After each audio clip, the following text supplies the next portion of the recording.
Bonjour à toutes et à tous, voici l'analyse du SP500 et de l'euro-dollar pour le vendredi 30 mai. Le SP500 continue sa hausse à l'intérieur d'un canal haussier à pente relativement légère. Il arrive contre la résistance de ce canal autour de 1915 points avec en ligne de mire la grosse zone de résistance de long terme vers 1920-1930 points. Les indicateurs restent hyper tendus, une phase de correction ne serait pas très étonnante en direction de 1900 voire 1885-90 points.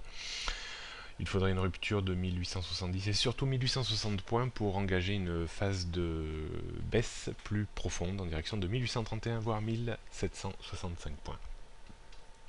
D'un point de vue résistance, on trouve un petit peu les mêmes niveaux, donc 1915-1930 avant 1950-2000, support 1885, 1860, 1831, 1805 et 1765. La tendance reste haussière au-dessus de 1860 points.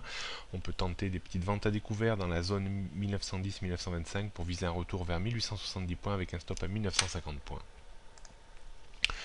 Au niveau de l'euro-dollar, rien de très particulier, il continue sa dérive légèrement baissière depuis quelques jours maintenant, après le fort rebond contre 1,39,140 et les ruptures successives de niveaux de support importants à 1,3790, 1,3750, 1,37, 1,3650.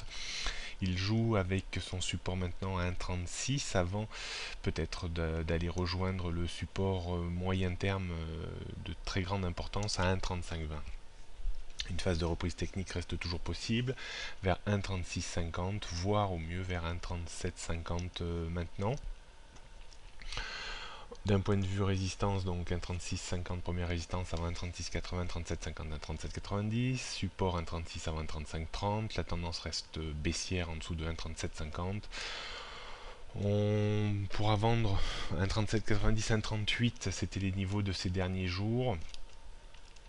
J'aurais tendance à attendre maintenant, dans une stratégie de vente, à attendre la réunion de la Banque Centrale Européenne le 5 juin, car il y a fort à parier qu'on ait encore des mouvements de fortes amplitudes d'ici là. Enfin, après cet événement, pardon. Donc stratégiquement, pour le moment, on restera un petit peu à l'écart de l'euro-dollar. Les variations sont faibles et surtout, je pense, une grande volatilité à attendre d'ici jeudi prochain. À partir de jeudi prochain, pardon. Voilà, prochaines analyses lundi prochain. Bon week-end à tous.